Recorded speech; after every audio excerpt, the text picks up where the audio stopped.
Welcome to session 3 of What We Must Learn from the West.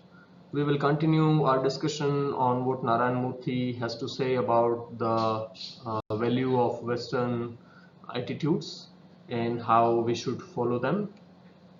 Narayan Murthy observes that there are over 100 companies in public sector are loss-making organizations, loss-making companies, and yet he has not seen action being taken against any of the managers in these loss-making units.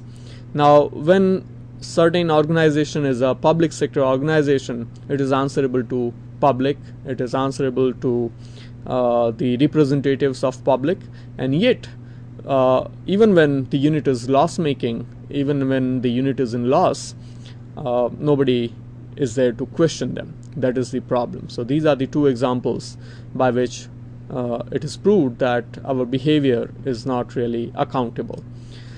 The third thing is that when he discussed about community and community values and respect for public good, it also showed a kind of lack of will, lack of implementation, because just like here we have two examples. Even when Murthy discusses respect for public good, he justifies with three examples, and among these three examples, one is his personal, and that is looking at the travel required by software personnel, software people working in software industries, because it's a global business. He had suggested to the government of India to issue a 240-page passport. 240-page passport as against the routine 20 or 40 pages, whatever we have in a passport, so that a lot of work is saved, a lot of time of these the people who are working in passport offices is also saved. So it is not only beneficial to the people who travel, but it also saves time of the officials. However, when this was spoken, it was in 2002, and then he said that for 5 years he has not heard from the officials or from the government, which of course means that his suggestion is not implemented. Although it is in the interest of the public, it is in the interest of government, it is in the interest of the people who travel. So this is his personal example, and this shows how we do not really value implementation. The other two examples are also important. One surprising example is of Bangalore. For almost for a long time back, Bangalore was suffering from power shortage. That is, Bangalore had some power cuts. It did not have sufficient power to keep the pace with the development that was taking place, and an expert had suggested that Bangalore must have its own power plants, and after so many years we still do not have power plants in Bangalore. I mean, not as many as are required. And Bangalore, if you look at 2012 news items, you will see that there is still some power shortage in Bangalore. So these are the examples. And when you look at the third example, it is about the problem of irrigation in India. Narayan Murthy quotes Dr. K.L. Rao, who is an irrigation expert, and his suggestion almost 30, that is now 40 years back, that Kaveri and Ganges should be interlinked, and thereby we can actually meet the requirement, the irrigation requirement in the country. But for almost 30-40 years we have not acted on this suggestion. So that's what is shown. Dignity of labor is the third point, and another attribute that is well practiced in the West. In West, labor is valued no matter what you do. If you are an honest laborer, if you are an honest worker, you are valued. Your labor is respected. But in India, surprisingly, there is a kind of attitude which could be called pseudo-intellectualism. We want to do work which is only intellectual and supposedly what we call white-collar jobs. So this is not real intellectualism, so to say. It is rather a kind of artificial belief. It is a make-believe world of what we think of ourselves. And honest and responsible contribution in society is not something which is valued just because it is not supposedly intellectual. And Narayan Murthy, with his vast experience, knows people who are fresh from college, obviously students, who want to do only the work which is pseudo-intellectual, which is not relevant, but which is supposedly intellectual. So over relevance, we value pseudo-intellectualism, and that is the problem. So the conclusion is that we need to develop a mindset to respect honest work, whatever it is. Narayan Murthy believes that for organizational success, from CEO to a person who serves tea, all must contribute honest labor, and only then an organization can succeed, and only then a country or a civilization can succeed. So that's the only way out. Interestingly, contributor personality development is also a subject that you will learn in the next semester, and there you will talk about how to develop, or what really contribution is, honest contribution that Murthy is talking about. So after dignity of labor and the other two traits that we looked at, here are the vocabulary items. Just look at them and try to recall, if you remember, their meanings. Also try to construct sentences that use these vocabulary items. And let's do a check. Is an attribute to take responsibility for what you do. What is the word? This could also be a one-word substitute. What is the word that describes an attribute to take responsibility for what you do? And the word is accountability. Dignity of labor is an important part of Indian value system or Western value system. It is of Western value system. So dignity of labor is something which is an integral part of Western value system. So the answer would be Western. Now let's go on to longer answers. What must we do to progress? What must we do to progress? And the answer could be that we must learn from the societies that have done better than us. The second is a comprehension question, really a comprehension question, because it asks you to guess and decipher the meaning of a certain word, which is a general word. What does there in the sentence, there you are held responsible, on page number 94, line number 24, mean? What does there mean there in the sentence? And as you can guess, there means the Western countries. Here in India and there in Western countries. What is the problem with India's mindset for valuing labor? Like we discussed, the problem with India's mindset is that we value only supposedly pseudo-intellectual work. Work which is not relevant, work which is not even really intellectual, but only which is supposedly intellectual. So that's the problem with India's mindset. So we have looked at almost four of them, 4 values and 3 more to go. Here is an exercise from whatever we have covered so far, but this is something you can do at home. You can underline connectors in the passages. Connectors we learned in the previous session. All those connectors, you can underline them. You can also study their use, and that's what will be useful. Why is important in the quotation marks? Once again on page number 94 and line number 24. You can see why important is in quotation marks, in single quotations, because it's not the usual meaning that Murthy intends. It is what Murthy intends is the kind of acquired importance that people have, like the importance that you have because of your position or because of your designation. And you can also use these words for in your own sentences. You can think of a synonym for the word instance. So these are the exercises you can do on your own. The next value, attribute that Murthy discusses is professionalism. Now often we do not understand this word correctly, in a correct manner, and we associate professionalism with commercialism. It's not commercialism. Professionalism means being committed. professionalism means being committed. In one of his speeches, he even discusses what is value system, and there he says that value system is a kind of protocol. So similarly, professionalism also is a kind of commitment.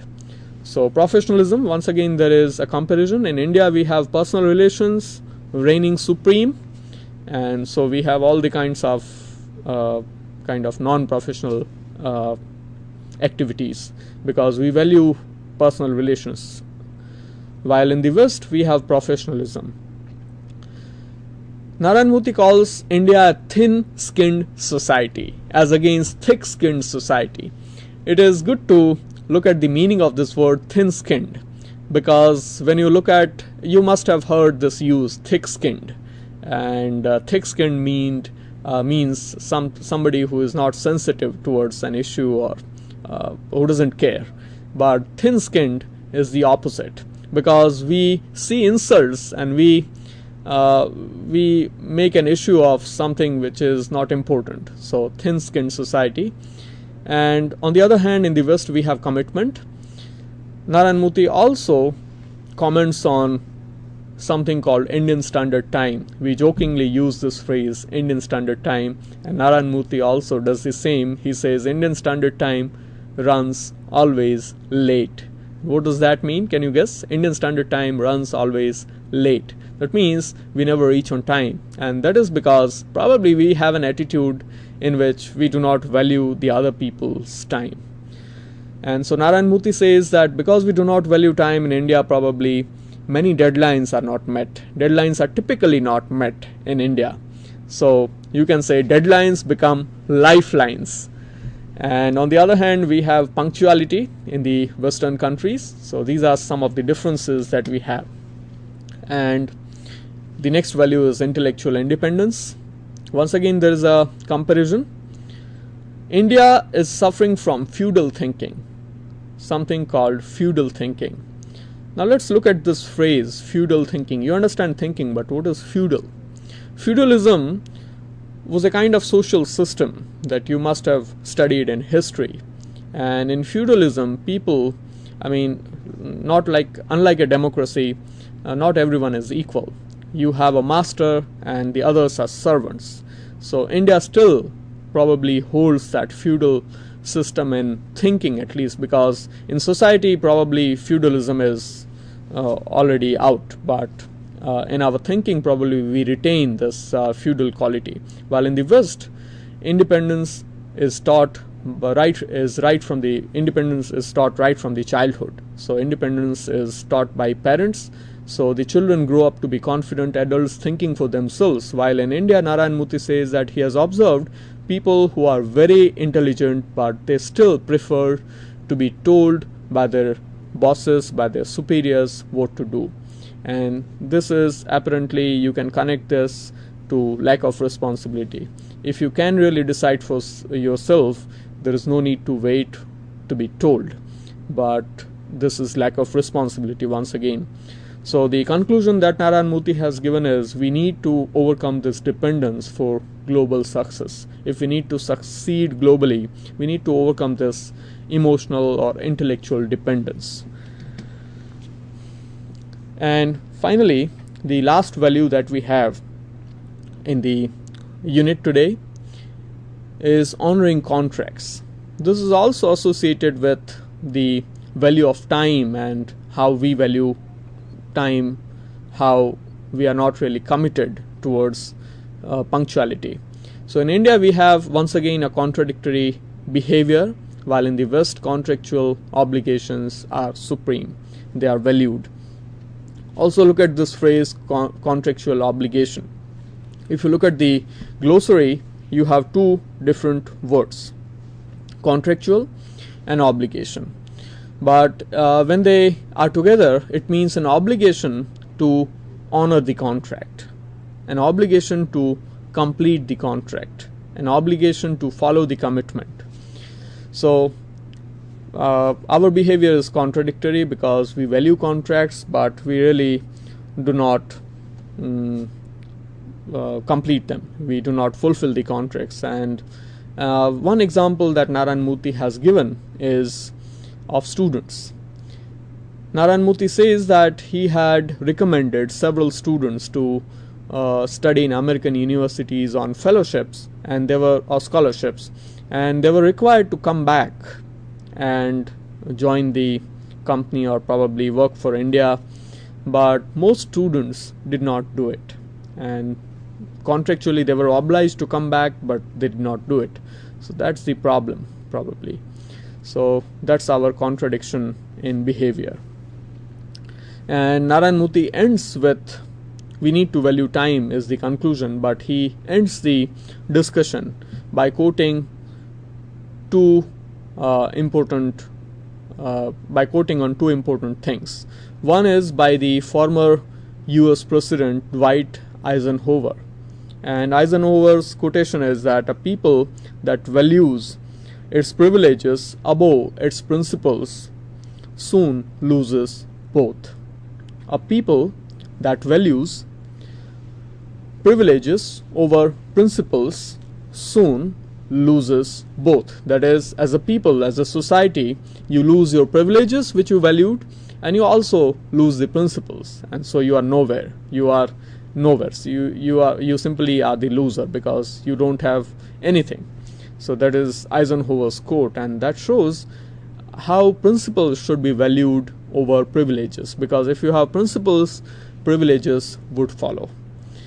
And the second quotation is from the Bible, where Narayan Murthy says that we must work towards making India a place where we would do unto others what we want them to do unto us. This is a famous quote from the Bible, and Narayan Murthy says that if we honor these values, which are universal values, these are followed in Western countries, but these are universal values. And Narayan Murthy even said that probably some of us would say that these are ancient Indian values, but they are ancient Indian values and not really the present values. And therefore we must live in present and look at these values which are practiced in Western countries better. Look at the vocabulary. These are the vocabulary items from the entire unit. These are the verbs. Then there are certain nouns, adjectives. I have given you a slash wherever there are confusing words, for example, wow and wow, former and formal. And let's check. Can you explain what Indian Standard Time always runs late mean?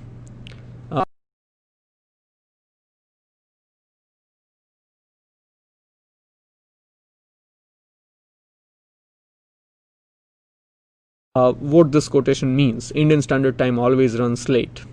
I mean, of course, we have discussed that Indians often do not value time, and that is the problem. So we always reach late and we don't honor the people who are waiting for us. We don't honor their time.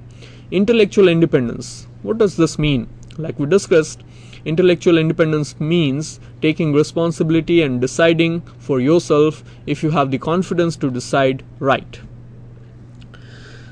Which must come first, privileges or principles, and why? So, of course, this is reference to the quotation that occurs towards the end of the unit, where Dwight Eisenhower says that a people that values privileges over principles soon loses both. So, obviously, it should be principles over privileges. So, principles should come first, and the reason is that if you value privileges, you will be nowhere. Like you will lose the privileges as well as the principles. Let's check. What in your opinion can India teach the rest of the world? What is one thing, or what are the things that we as Indians are proud of? So the answer could be family values, commitment towards fulfilling personal vows, personal values, deep rooted family culture or bondings that we have in our family, relationships, the close knit society that India has. So this is what probably, so basically if you had to answer in one sentence, you will say India can teach the rest of the world family values. What must India learn from the West? So the 7 things that we discussed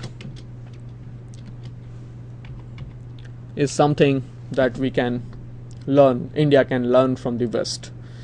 I mean, there are things now which we can learn from the East too, but these are the things that we must learn from the world. These are the 7 things. Summing up, balance between rights and duties. India must learn from the world to be globally successful. India needs to introspect. You can also try these exercises, underline the negative sentences, make a list of prepositions used on page number 95, and you can also use in your own sentences these words. You can see at the end lose, lose, and loss. So one is the adjective, the other is verb, and the last one is a noun. You can also look at these words, these sentences. The company is built on strong values. Our partners are from across the globe. There are serious problems around us. These all constructions actually tell you how the things are around you. So one of the goals that we said this session has is to describe and make statements describing things and conditions around you. You can also underline the use of the passive in the section, and you can try to describe things in the passive, and you can use passive wherever necessary. Now this unit will be helpful to you for MCQs, brief, moderate and long answers, which include short notes and vocabulary exercises. These are ready to use exercises which you can study on your own. I mean, these are formulaic examples which you can use in your own sentences. So I hope you will continue your journey towards comprehension, and comprehension is an important essential language skill. So wish you a great life ahead, comprehending things around you. Thank you very much. All the best.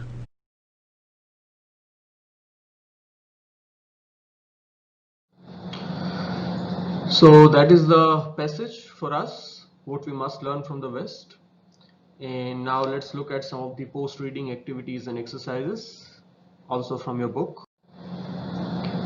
This is an adaptation, as we discussed in the beginning of the first session, of a speech delivered by Narayan Murthy. So you can find the full speech here at this link. Try reading the entire speech. There will be some additional inputs. The textual exercises which are given in the book Black Hills on pages 40 to 42 is something that we will do right now. And the video of one of the other speeches as a reference of Narayan Murthy is available on this link, YouTube link.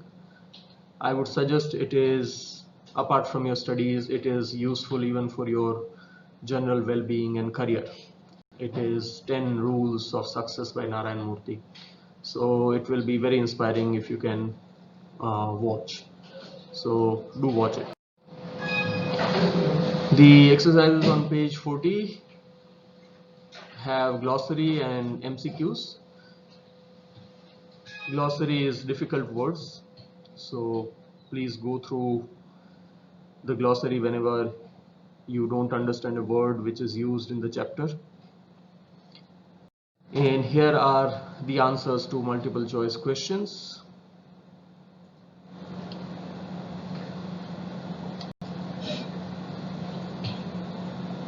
You can either mark it in your textbook or write in your notebook.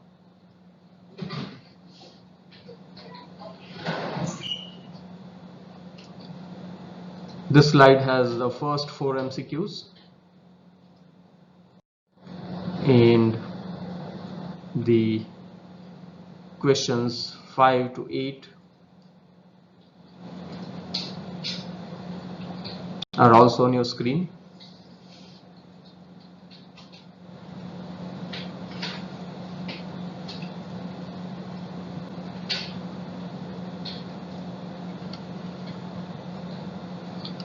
After the MCQs, you have brief answers and long answers, which you will write in your notebook.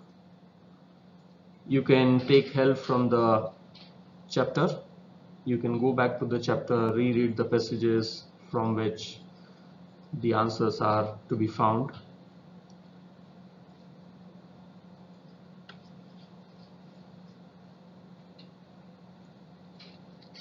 and you might even be asked to submit these answers as an assignment. So keep preparing the brief answers and long answers from the chapter. Thank you very much. See you in the next class.